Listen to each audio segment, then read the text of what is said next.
Welcome to Subject to Talent, brought to you by Allegis Global Solutions. Similar to you, we're always trying to learn more. On this podcast, we speak to workforce and talent experts from around the world, covering market trends, technology, and our ever-evolving dynamic industry.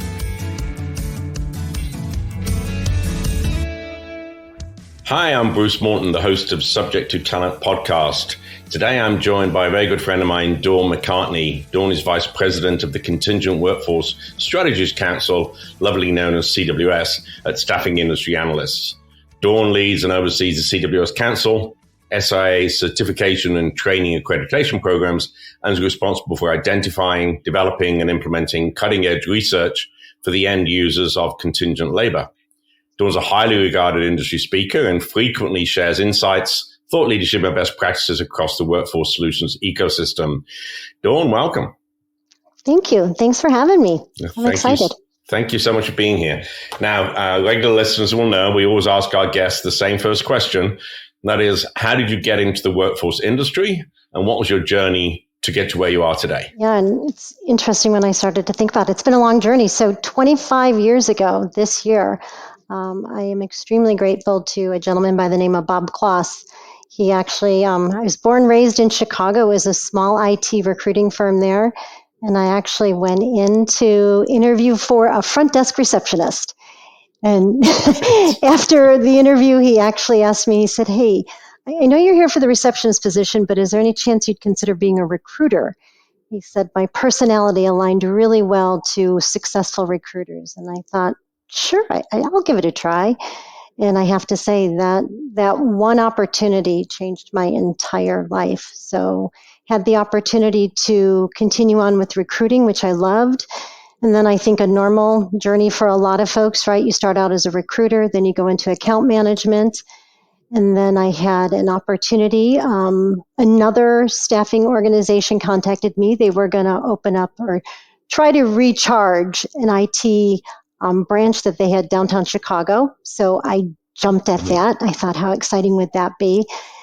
And then, unfortunately, our world had quite an impact, and that was 9/11 happened. And so, as I'm sure many of us remember, things absolutely changed. And so with that, the organization decided they did not want to go forward. They didn't think it was a good time to move forward with that branch. So I found myself having to contemplate my next role.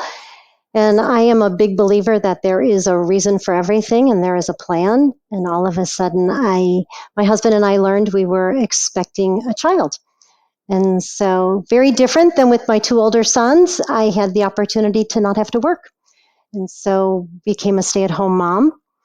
And I think after 2.5 years of being a stay-at-home mom, I had to come to probably one of the most difficult conversations I've ever had to have. And that was when my husband came home one night. I said, I love being a mom. I love the opportunity that it's given me to be here and be home with her. But I need to work again. I need to have a purpose outside of just being a mom and a wife. And that's really hard to do and to admit. And I'm so grateful. My husband was very supportive. And he said, hey, we'll figure it out. What do you want to do? Is there something maybe you could do even from home? I had a great rapport with a lot of my old candidates and clients. And so I actually decided to start my own little recruiting firm. It was done out of my house. Yeah, right. I was having fun. I had a handful of clients. And one day I got a phone call from McDonald's Corporation, which for folks that know, McDonald's is located in the Chicagoland area. And they had said they had heard about me, and they wanted to know if there was any chance I could help them out for about 3 months to cover a maternity leave for one of their IT recruiters.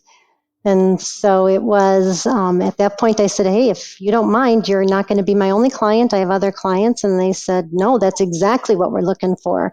All of the staffing companies want us to be able to guarantee 40 hours, and we can't. And I said, no, then this will be perfect.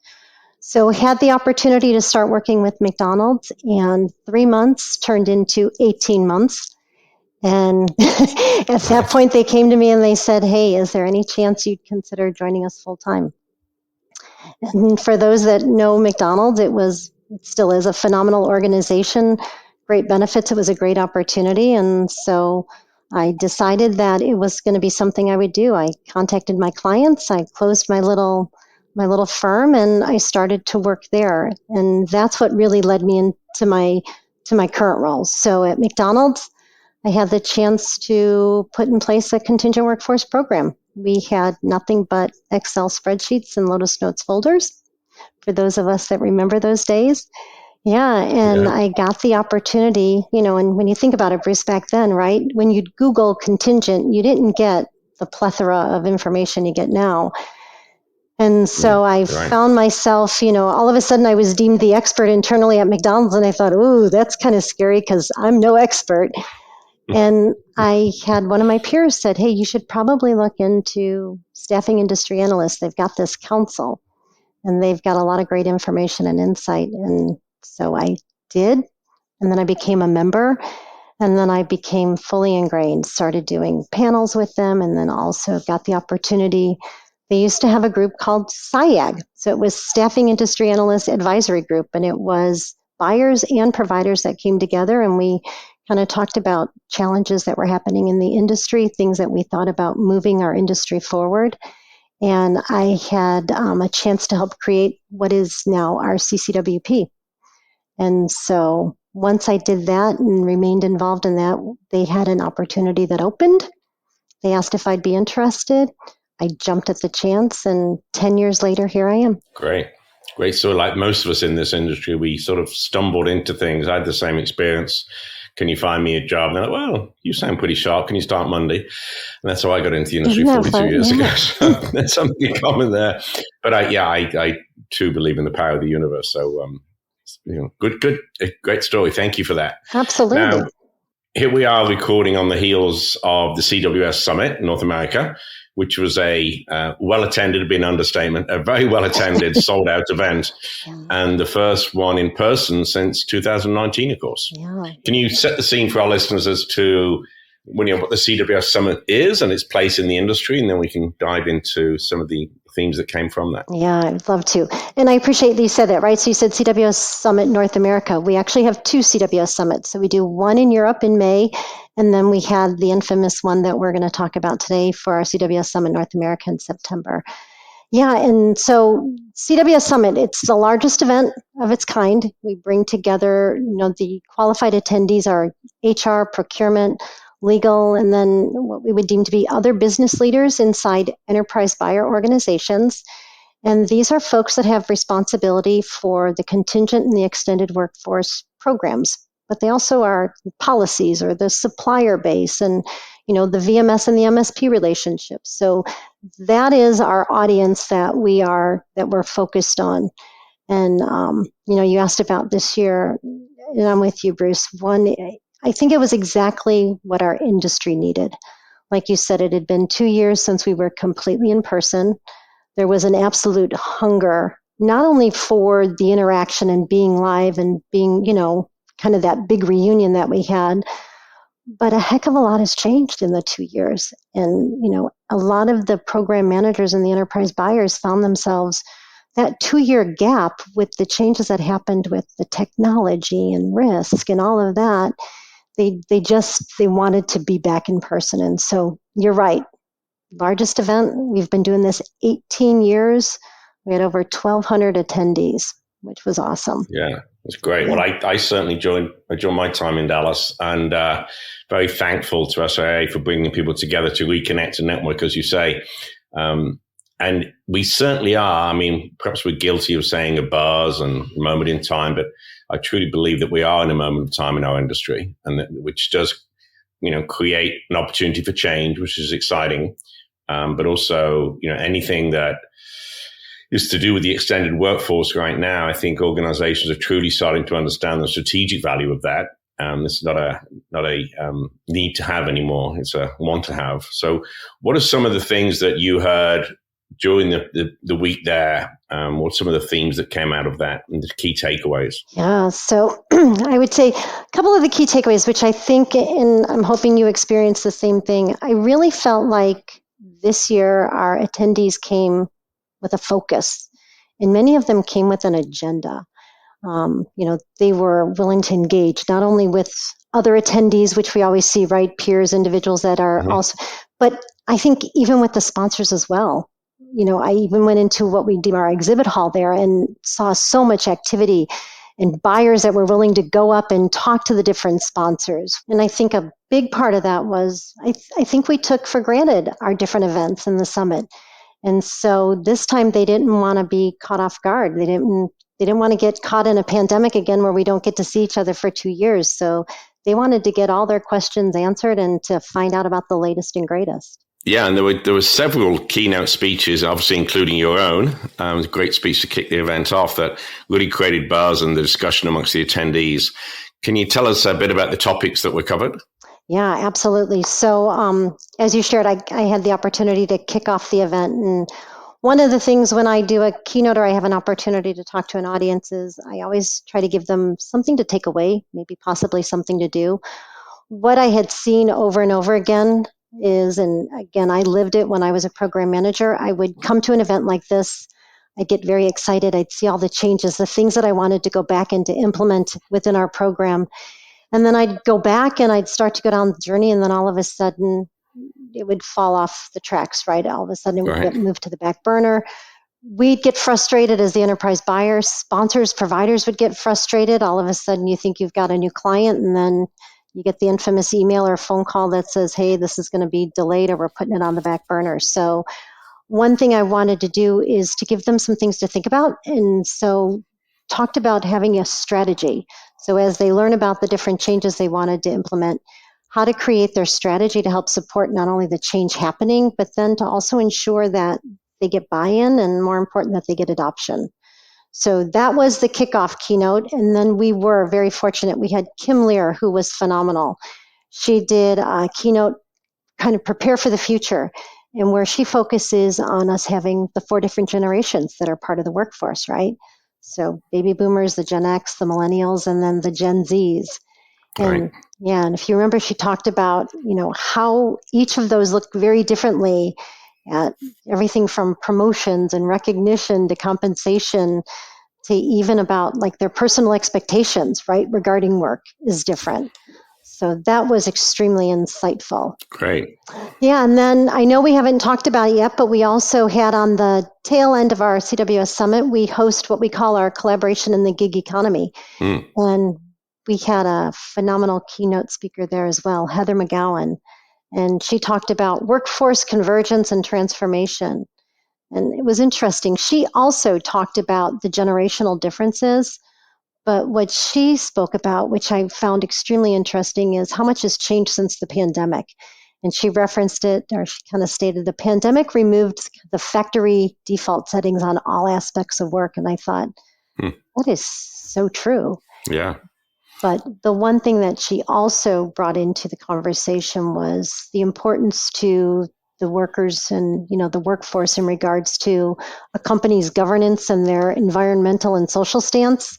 And then also about, diversity, equity, and inclusion. So it was really, really good. 2 great keynotes, again, talking about the different generations, but also different aspects of it as well. I want to come back to the gig economy conference in a second, but sticking with CWS for a moment, beyond the keynotes and the sessions, what were the hottest topics that were discussed? Well, either in a panel or a presentation, or perhaps at the bar or over a coffee. What were the hot topics? Yeah, it's interesting, right? So, Bruce, we've been doing this a while. I don't think we'd be surprised. Direct sourcing, right? Still a very hot topic. Not only from what direct sourcing is, but also, is it the right option for us? Is it right for our organization? And then, which I really loved, was a lot more in-depth conversations about, all right, if we really want to do this, how do we do it? What if I have an MSP? What if we have a VMS? So a lot more in-depth conversation about that. Again, another one that an oldie but a goodie, SOW, still very much part of the conversation. And it was not only how do we start to get this as part of our scope, but what do we bring in? What do we not bring in? Is the effort worth, the effort and the cost worth it? What are we trying to gain here by doing this? And then we had conversations about if we do decide to manage it, what do we manage? And again, if we have an MSP, what should they be responsible for? What do we remain responsible for? So loved that those two are still not only part of it, but I really felt like we're getting more in depth. We also have, right, some success stories, case studies that others could share about that. And then I'd say the one that, we've been talking about it again for a long time, but really started to have what I felt were truly moving conversations. Like, we're going to see this happen. Total talent. And so more around, and I think part of it is, right, the pandemic. It absolutely opened the C-suite's eyes to, it's not just our employees. We've got this whole other workforce. What are we doing with them? How do we use them? What's the right roles for them to be in? So I love the fact, I do believe that that's going to be one we're going to hear more and more about. Yeah, and as you mentioned earlier, the audience is generically speaking, a mix of HR and procurement. Do you see those two cohorts having a different view of how they should think about direct sourcing services, universal workforce, we call it total talent? Is their thinking starting to come together, or are they still looking through different lenses, do you think? Yeah, I think we're hitting a unique time, right? Our economy has got a lot of challenges right now. So procurement folks are going to do what procurement folks are supposed to do, right? They're going to focus on that cost piece, I think. Right. And we all know, right? We live this every day, all day. It's hard to put cost when we talk about talent. So I think there's always going to be kind of that pull and push in regards to that. But I do believe that, we are starting to have more, and we're even seeing it through our council members, more programs that have a procurement representative and an HR representative. And there truly are starting to be more of what I would deem to be partners on this, right?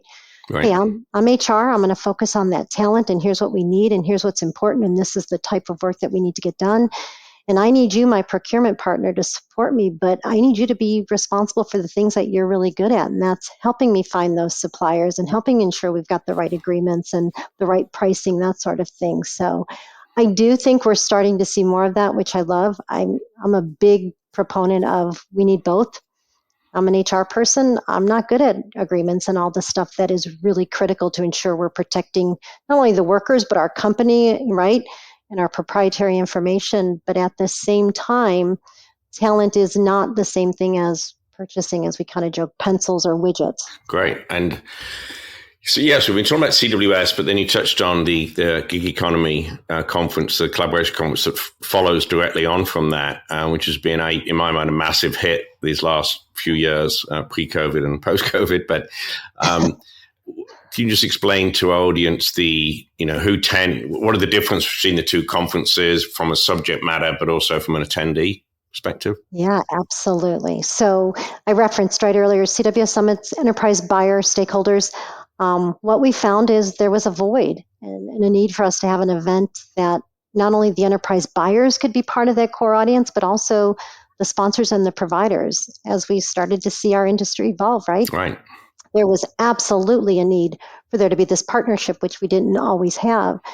And so collaboration in the gig economy was the perfect event to be able to do that. And what it does is it brings the provider side of the ecosystem, and we come together in more of a collaborative environment, and we get to talk about, hey, I was just at CWS and I saw these cool things. Now I get to actually sit here and talk to the different technologies and the providers and be able to find out, what do you do? What are the services and the offerings that you have? How do we use it? What can we? So it really is a unique opportunity to kind of take what we learned and start to learn more about how to put it into action in more of, like I said, this collaborative way. It also was pretty awesome that this was our largest collaboration in the gig economy as well. All right, great. And do many people go for the whole week? What does that look like? Yeah, it's funny. In the past, we probably did see where we wouldn't have as many of the enterprise buyers stay on. I think, right. Bruce, part of it was, right, if I got the opportunity to travel, I'm going to travel. I haven't done it in so long. Yeah. I'm going to be out of the office the whole week, which was awesome.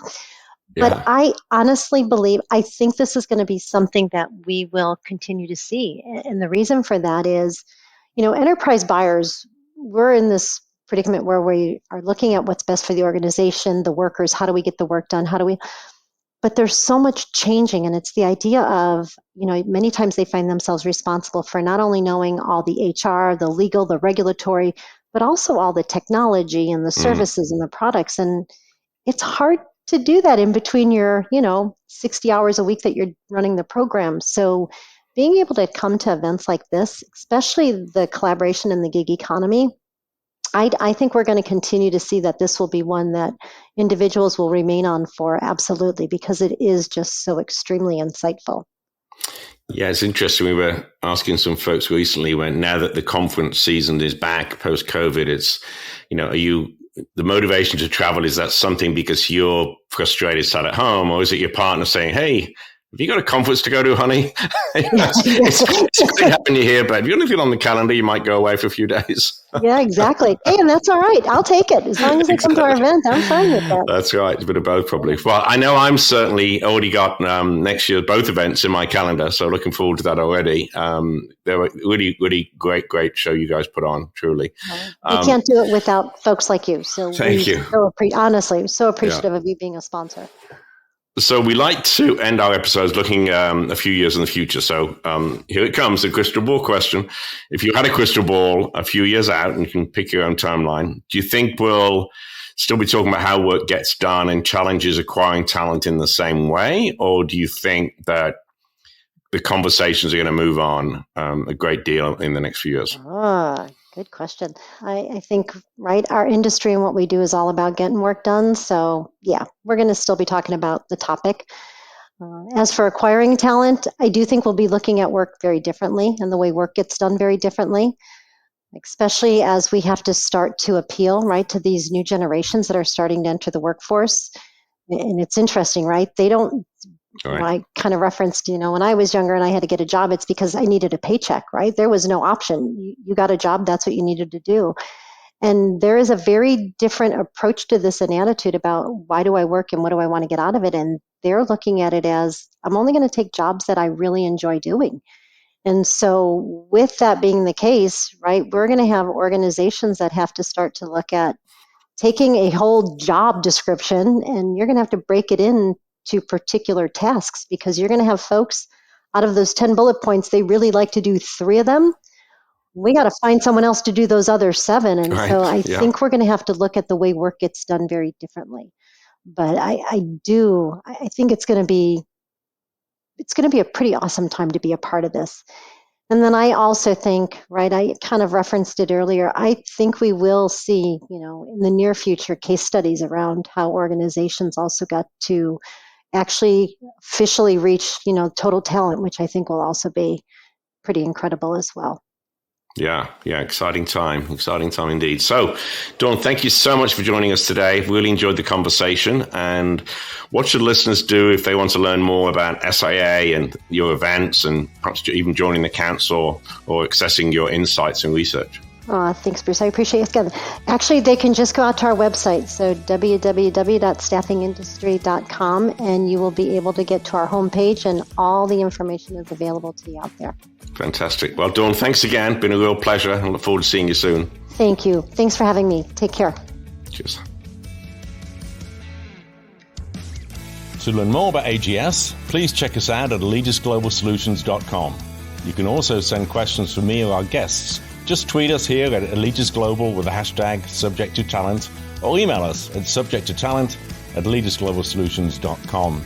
And if you enjoyed our podcast today, please subscribe, rate us, and leave a review. Until next time, cheers.